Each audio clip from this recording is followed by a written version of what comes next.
Hey everyone, how's it going? Forrest here, again with another installment of my complete analysis of all of J.S. Bach's chorale harmonizations. Today we're looking at Wenn mein Stündlein vorhanden ist, which translates to If the hour of my death is at hand. This is a very fascinating chorale with lots of harmonic quirks and interesting tidbits, especially at the end of the first system, but we're going to get into it as we go through the chorale. We're just going to start with the analysis because this one is particularly harmonically dense. So 1 sharp in the key signature, we start on G major, we end on G major. I reckon we are in the key of G major, and like I said, we start off with a tonic triad. We have a passing tone in the bass, and then we have B, B, D, and D. Already a very interesting quirk about the chorale here because of the fact that we have we would expect a 1-6 chord here, and we could imply that, or we could infer rather, that this was a tonic triad in first inversion without the root. However, if you look literally on the harmonic rhythm, this is like 1 going to 3, because this would be like a B minor chord without the G. Because there's no G in the triad, it would be it would be harder to make the argument that this was a rootless tonic triad, but the ingredients are still there. Then we go to C, A, C, and E, which is A minor in first inversion. However, I think this A is an accented non-chord tone. Even though I think A minor in first inversion is a valid argument, we could say that this is a 4 chord. I think it's more likely for 3 to go to 4, even though 3 to 2-6 is effectively the same thing. I think they're both more or less the same analysis. It just feels like more... as far as my intuition is concerned, it feels like 3 is going to 4 here. Then we have D, F sharp, B, and F sharp, which spells out a B minor triad in first inversion, which would be 3-6. So we have 3, 4, 3, 6, and now as I say that, I'm going to go ahead and take back my analysis, because one of the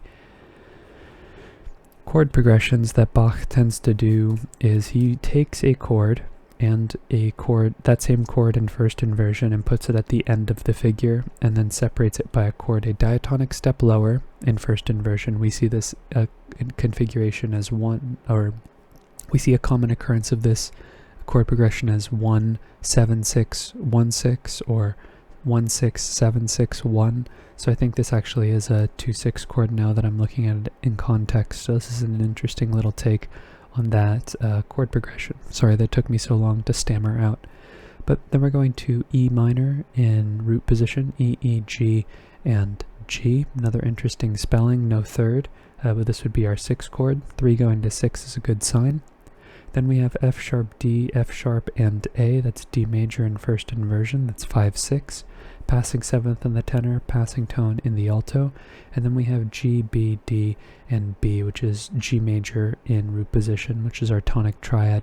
However, we have here an interesting imperfect authentic cadence. In yesterday's video, I called a similar cadence a subdominant cadence, because it sounds like we're cadencing from 1 to 4 and we haven't really modulated. But because I haven't really heard that terminology popularized anywhere, if there's anyone who's watching the video who can point me in the direction of what a cadence like this would be called, please do so. I would love to read up on it so that I can more accurately analyze moving forward, but for now my intuition calls it a subdominant cadence, and instead of analyzing it as 1 going to 4, I'm going to analyze it as a brief modulation to the key of C major, where G is now our dominant and C is now our tonic, but we're immediately going to reverse course and call that C our subdominant again.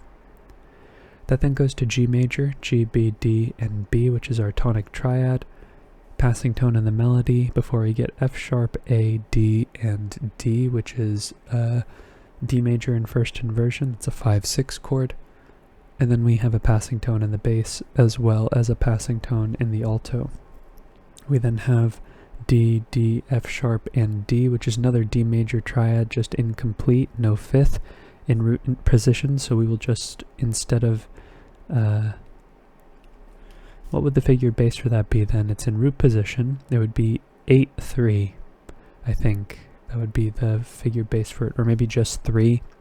I don't know, because we don't have a fifth in the chord, so the figured bass needs to reflect that. Regardless, we have E, G, G, and B. That's E minor in root position. That is a 6 chord. It's our submediant. Passing tone in the alto, passing tone in the tenor, passing tone in the melody. Before we get an interesting chord, we get B, B, F, and D. Now, I don't think the interesting part of this chord is the fact that this is a secondary dominant, which this would be the 7 of 4, because B diminished, which is what this chord is the leading tone chord to C major. But the fact that he spells the diminished chord with 2 roots, B, B, F, and D. Typically with diminished chords in chorales, we see them voice-led with 2/3 or 2/5. But here we have 2 leading tones, and granted they aren't the leading tone of the tonic key. We're still in the key of G major here, but regardless we're seeing the chord voiced with 2 leading tones in the context of C major, which is very interesting. That chord then goes to C major, kind of in an interesting configuration, C major 7. We have C, B, E, and C, which is 4/7 without the 5th. And then we have D, A, D, and C, another interesting chord. This one is a 5/7 chord without the 3rd. The 3rd is kind of an essential tone in a triad because it gives it its quality. Without the 3rd, we don't know if it's major or minor. All we know is that what we would expect in a major key is a 5 chord with a major triad, but without the 3rd we don't know. And this cadence is an imperfect authentic cadence in the key of G major, where we cadence on G major at the end, G, G, D, and B. Alright, looking ahead, we have an imperfect authentic cadence in the key of E minor, but I don't think we modulate straight away. It happens in and around this D sharp here, maybe a little bit before. So we go to another G major chord, G, B, D, and B, before we go to F sharp, A, D, and C, which is D7 over F sharp. That's a 5/6/5 chord.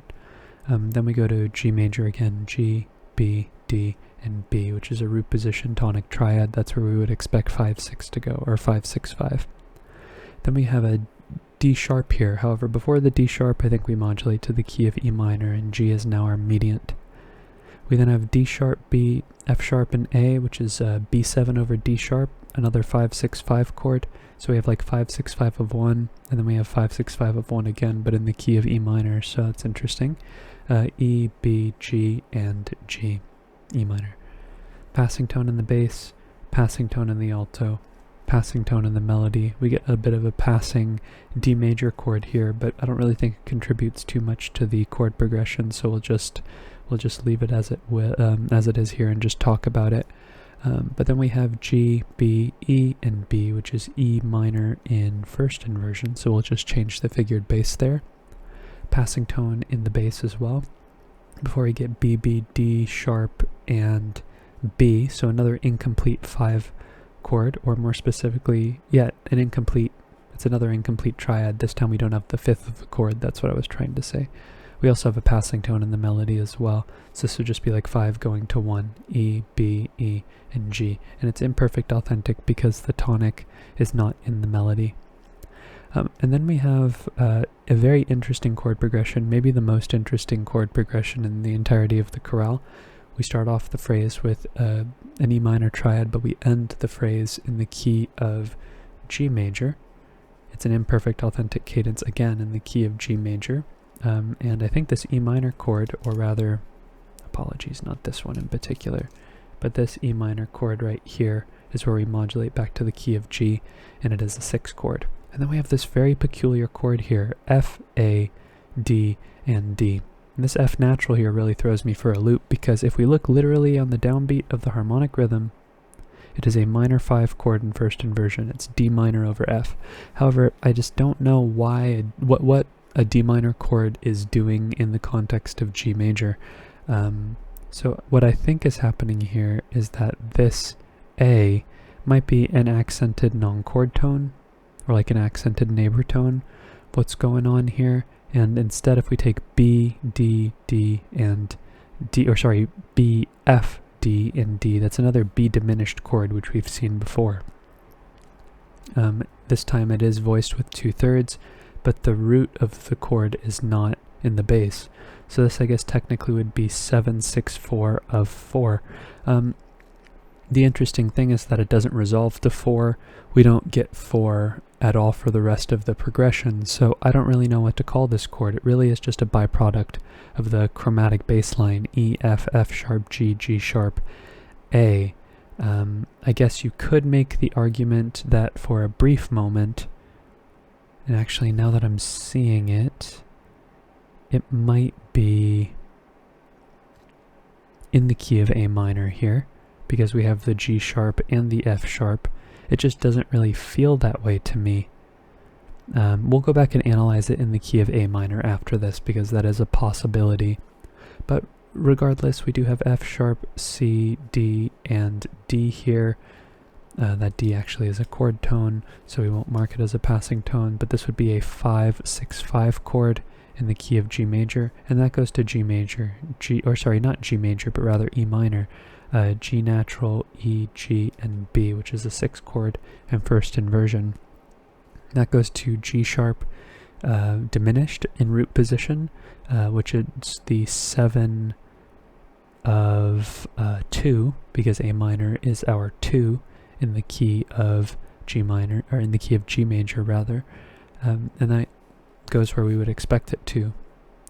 A, C, B, kind of an interesting chord here, because this B is a suspension. It's like a 9/8 suspension over the bass, or yeah, it's a 9/8 suspension over the bass. So we know that 2 is being implied with a 9/8 suspension, and as that suspension resolves down, the chord around it also moves. So the bass changes, so we get D, D, A, and C. Another one of these fifthless, or rather thirdless, 5/7 chords. So we have 2 in root position, going to 5/7, going to G major, G, D, G, and B, which is a 1 chord. And I said I was going to go back and analyze this in the key of A minor, but I don't think it really makes sense in the key of A minor as well, just because of the way that the chord progression works out. I think it's just a very strange chord progression. Ultimately, we have a lot of chromaticism here, and however the chords end up working out, it's very fascinating.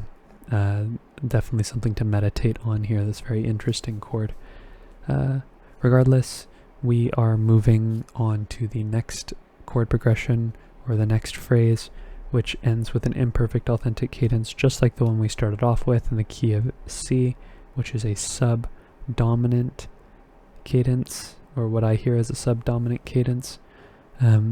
We don't get a modulation till the very end. It still doesn't even sound like we've modulated, but because we're limited to conventional, or because I feel limited in my analysis on the page to use conventional vocabulary to describe the cadences, I have never heard of a subdominant cadence before, so it is what it is. It's almost deceptive in a way, but not quite. It's like the inverse of a plagal cadence. If we are thinking in terms of G major. Speaking of G major, we have another G major chord on the 4th beat of this measure with a passing 7th in the bass, so no need to reanalyze. E, C, G, and C is C major in first inversion. That's a 4/6 chord. And then we have D, D, G, and B. We would expect a 5 chord here, but instead we get 1, 6, 4 in the middle of the phrase. Lots of interesting harmonic quirks here. It's not very often that we get 1, 6, 4 in the middle of the phrase, especially when it's not paired with a 5 chord. Actually, I take that back. It is paired with a 5 chord. It's typically paired with a 5 chord in such a way that the bass doesn't change. But here we have the bass changing, which kind of continues the idea of the passing line, where we have this descending G major scale that actually outlines the entire G major scale, right? G to G without skipping a note. Here we have C, D, F sharp, and A, which is still a 5 chord, but it's a 5/7 chord in third inversion, D7 over C, and that we would expect that to go to 1/6. There's also a passing tone in the alto, B, D, D, and G, which is a 1/6 chord. And we have a couple of passing tones in the lower voices as well as the melody before we go to G major in root position, G, B, G, and B, which is another one of these interesting spellings where we have 2 roots and 2/3. So we'll just change the figure bass to root position. And actually, we gotta change the figure bass like what we saw before, 8/3, as opposed to 5/3, because there's no 5th in this chord, there's no D major, or no D major, there's no D in this chord. We also have some passing tones in the lower voices before we get G major in first inversion, B, G, D, and B, which is G major, like I said, in first inversion, so we'll change that to 6. And this is where we briefly modulate to the key of C. This is now a 5/6 chord, and then we cadence on 1, which is C major, C, C, E, and G.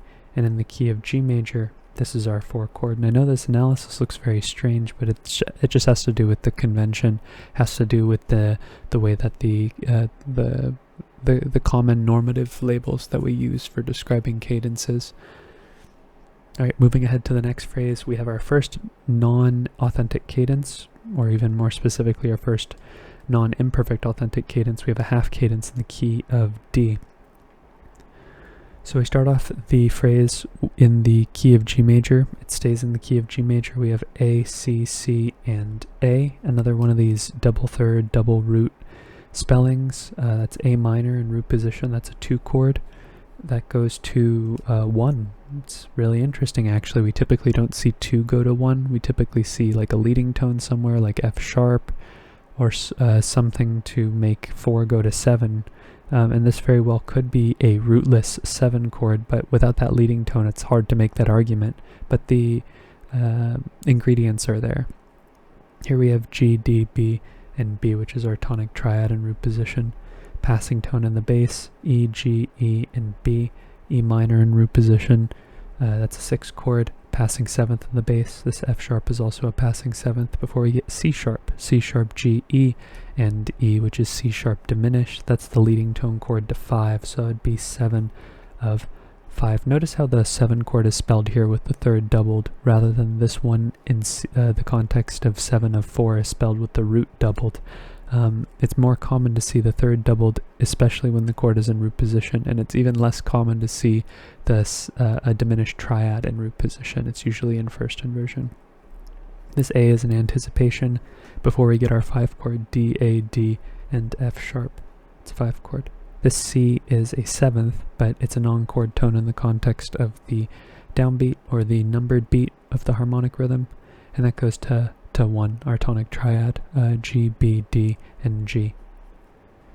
This B right here is a chord tone, this F sharp is a passing 7th, and then we get A, and E, which is another interesting chord. We have a passing 7th here in the alto, but we would expect a 2 chord, or more specifically a 2/7 chord here, it's just a regular 2 chord. But this chord's just a big open 5th. We don't have any third to contextualize it, so this very well could be 5 of 5 as well, because if this were a C sharp, or if there was a C sharp anywhere in this chord, you could make the argument that there would be a secondary dominant here rather than the supertonic. But regardless, 2 precedes 5, 5 of 5 precedes 5. They both have A and E in common, and we can't know for certain which one is the proper chord, or what chord we're analyzing here, because there is no C in the chord for us to analyze. So regardless, I'm going to call it 2, but 5 of 5 is equally as acceptable. And then we cadence on D major, D, A, D, and F sharp. Notice how the F sharp is higher than the melody here. It's a cadence with a voice crossing, another very interesting attribute of this particular chorale. Alright, last phrase, very harmonically active, and also very unusual chord progression. So it ends in a perfect authentic cadence in the key of G major, so no modulations here, but we go to D, F sharp, A, and D. It's just another D major chord in root position, passing 7th in the bass, passing tone in the tenor, before we get B, D, G, and G, which is a G major chord in first inversion, passing tones in the lower voices before we get G, B, G, and G again. That's just a root position tonic triad, passing 7th in the bass, passing tone in the tenor, and then we go to C, G, sorry, I'm reading the wrong clef, E, G, G, and B, which is E minor in root position. That is a 6 chord with a passing 7th in the bass and a passing tone in the alto before we get C, C, E, and A. That is A minor in first inversion, so 6 going to 2 is a good sign because it's the cycle of falling fifths. That's where we get the most common, or the most likely place a chord would go in a tonal context. Passing tone in the bass, passing tone in the bass, passing tone in the alto, and passing tone in the melody before we get A, C, C, and A. And we could call this a 2 chord. We could just say that it is a root position 2 chord here. And actually there's no third in the chord, so no fifth in the chord. It's A, C, C, and C, so it's just like 3 Cs. So I think 8-3, again, the same figured bass that we've seen here and here would be employed before we see the chord on the next beat, which is just G major in root position. Now I think between 2 and 1, it's less likely to see another you're less likely to see another 2 chord. We have seen 2 to 1 before. 2 to 1. It's not a very usual progression. The fact that the F sharp and the A and the A and the C are here, I think it's more likely that this A isn't necessarily an accented non-chord tone, but rather it's just preceding the actual chord that's happening on the next beat, which I think what's being implied is a 7 chord in root position, F, A, or F sharp, A, C, and C. And I think it's, even though 2 to 7 is a very unusual progression, we do see it sometimes, I guess, if you technically look at how some 2 and 7 chords occupy the same beat in some cases, and I'll try and point that out in future videos. It's still more likely to see a predominant going to a dominant going to a tonic than 2 predominants going to a tonic. I know that we have a 2 going to 1 earlier, however, I think that that's an anomaly, and it's just more so a byproduct of the unusual nature of this chorale in general. But to wrap things up as we close in on the cadence, we have a passing tone in the tenor. We then have D, D, D, and A, which is another unusual chord. It's like a 5 chord without a third, so it's just like a 5. We would expect a major 5, but we also saw something that could be categorized as a minor 5 earlier. Just super unusual in every single way. This A is a chord tone, this B is a non-chord tone, this C is a 7th, and again this B is a non-chord tone, this C is a 7th before we cadence on G major, our tonic, G, B, D, and G, our first and only perfect authentic cadence in the entire chorale. Seriously, one of the most unusual chorales we've seen for a number of reasons. 1, the chord progressions are particularly unusual. 2, the voicings of some of the particular chords are particularly unusual as well. And 3 is the interesting, I'd say like the modulation scheme, I guess. The fact that we stay in G major the whole time, but we also have this not necessarily avoidance of the tonic. I mean, we see the tonic throughout the chorale, but lots of the chords that we see just don't happen in the order that we would expect them to, which I guess is just another roundabout way of saying that the chorale has unusual chord progressions, but still just the orders of the chords and the fact that more keys aren't being introduced in as harmonically dense of a chorale. You know, lots of secondary dominants but not visiting the keys, I think is kind of unusual as well. But I think I will stop what I have to say about the chorale there. Thank you so much for watching the video and supporting the channel. It's so awesome that people are watching the videos. I really appreciate the fact that you are watching and following me along on this journey to analyze all of Bach's chorale harmonizations. If this is the first time you're watching the channel, or maybe you've seen some of my videos before and you would like a daily dose of analysis, feel free to subscribe and you will get notified when I upload daily. But that being said, again, thank you so much for supporting the channel by watching this video. I look forward to tomorrow's analysis, and I hope you take care.